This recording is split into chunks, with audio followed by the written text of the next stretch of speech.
Welcome into Duval Daily, presented by GenJag.com. I'm Jordan Aluga. Thanks so much for tuning in here on Friday, December 6th. Hopefully everybody has had a decent week and is getting ready to have a fun, safe weekend. Jaguars and Titans hate week. Asked Doug Peterson about that today. He said, this game still does mean a little bit something more, even though the season hasn't quite gone how either team was hoping. And neither team is going to be playing to lose. Neither team is going to be playing with the number one overall pick in mind, although that is the most consequential thing that can come out of this game is draft order, right? If the Jaguars win this game, they would still be ahead of the Titans if they have the same record, right? Because the Jaguars have a worse strength of schedule. But they could fall in draft order behind teams like the Raiders and the Giants. So this game does have some stakes. One of the reasons you should watch it, talked about all the different reasons you should watch it yesterday. You can go check that out. But right now, I want to talk about an idea that I've talked about on the channel here before. But today or yesterday, NFL Stock Exchange, which is Trevor Sikkema and Connor Hughes, great draft show. They did a Fix Your Franchise for the Jacksonville Jaguars, and Connor brought up the idea of potentially trading down and then trading back up and getting 2 first-round picks, like potentially landing 2 blue-chip caliber prospects for the Jaguars. And on the mock draft that I did where that's exactly what the Jaguars did, I think that's a tremendous option. Now, you could definitely sit here and say, trading back into the first round from a analytical standpoint is not the best value. But if you have the opportunity to land 2 blue chip prospects, I think that would be fantastic. Because I think the Jaguars, they've lacked a lot of things over the years. I think one of the things they have lacked recently, like they don't lack having like a decent overall roster. I think they've lacked coaching. I think they've lacked leadership at the top. But I do think that they have lacked blue chip talents, real high end talents. And they've got a lot of good players. They've got a lot of like B to B plus type of players. But if you were able to land 2 blue chip prospects to build on the foundation that you already have, I think that could be something special. And I look at this draft class, and I dropped my top 10 big board earlier today on Rogue Football. You can go check that out as well. I think that there's a solid number of blue chip prospects that could really help out the Jaguars in a big way. And some of them will come off the board hot and heavy very quickly. But I think you're going to see probably at least 2 quarterbacks come off the board in the top 5 picks, Shedeur Sanders and Cam Ward.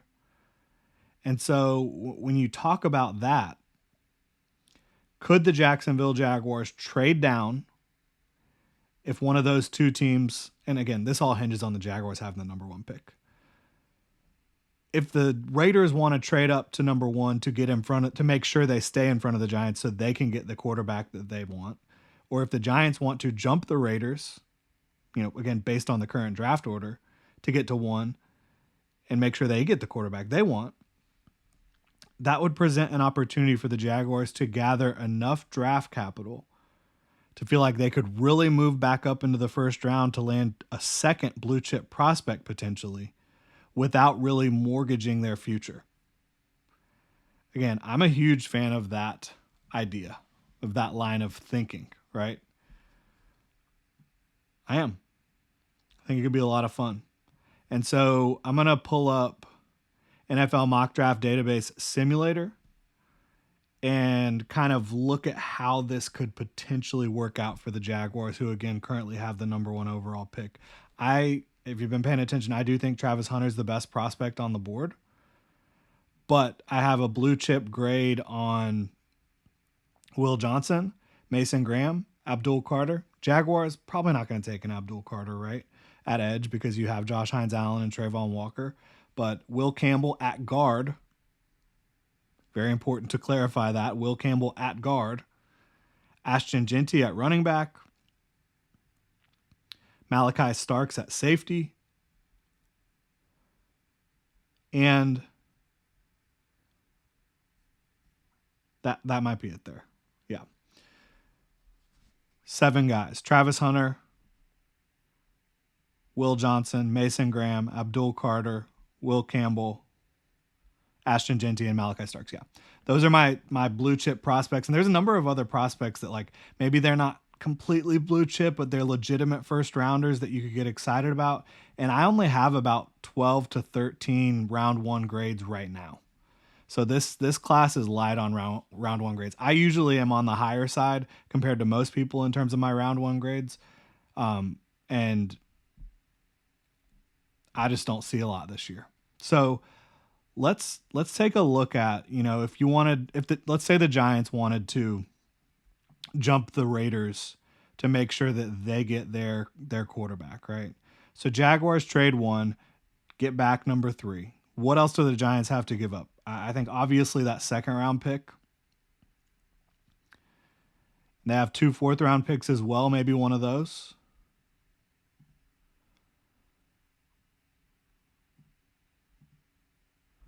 Let's reset it.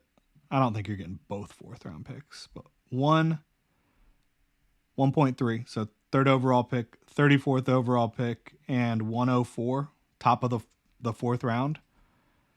Could that make sense? I think so. And now you've traded down to 3. Let's say, you know, Travis Hunter, I think, is the consensus pretty much number 1 overall player, and he's my number 1 overall player.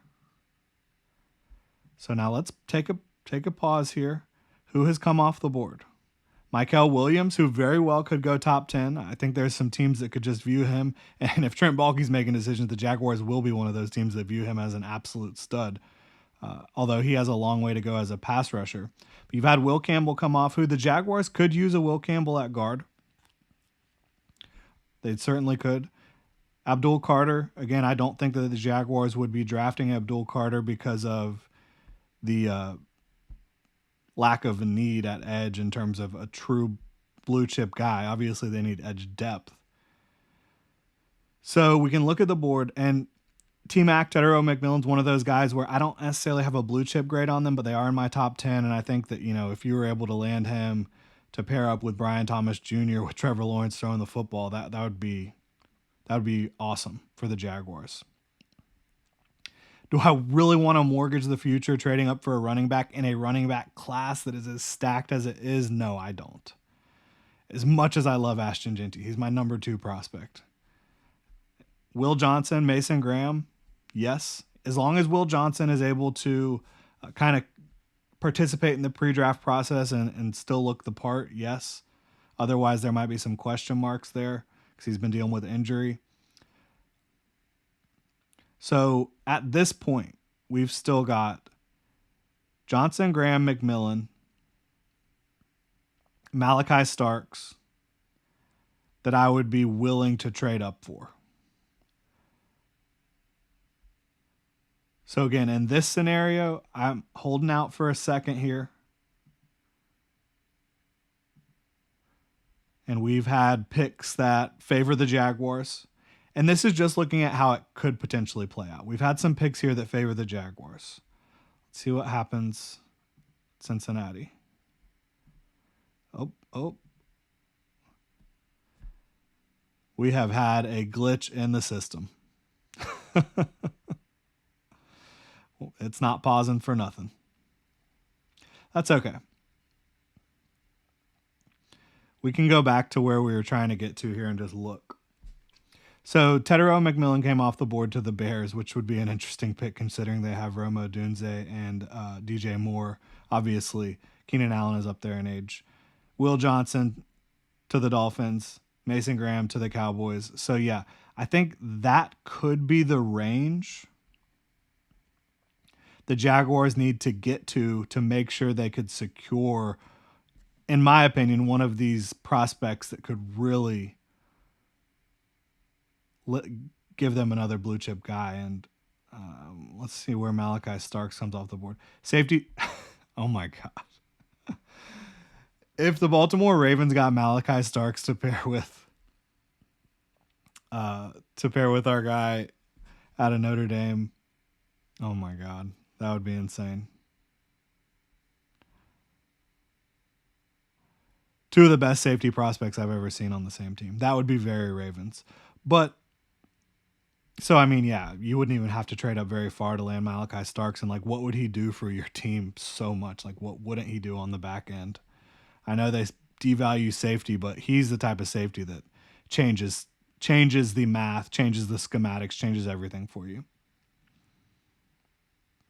So you wouldn't even have to trade up that much in this scenario to get a Malachi Starks, which would be fantastic. But I think more realistically, probably in that 11 to 12 to 13 range. And I think to get there, you're probably talking about trading 34 that you just gave up. Maybe 2, 3, 4. Could you get to the early teens to potentially land T-Mac, Mason Graham, Will Johnson, Malachi Starks? I would even consider Luther Burden up there as well, a potential guy to trade up for. He's certainly one of my first round picks. So you're starting to get the idea of what I'm talking about here. Potentially landing 2 blue chip or 2 true first round grades in the same class and not mortgaging the future to do it. That could be a coup for the Jags. It could be an absolute coup. So let me know what you guys think in the comment section below about this thought process, this potential idea for the Jaguars. Obviously, it would take a lot because you have to find a trade down partner. You have to finish with the first overall pick. And then you also have to find a team that can trade you can trade up with, make that happen. And the right players have to fall to the right spots to where you feel comfortable doing it. So a lot would have to happen in order for this scenario to actually work out. But if it could, I think it might represent the best possible scenario for the Jaguars moving forward. Again, let me know what y'all think. Appreciate you tuning in. Hope you all have a great weekend.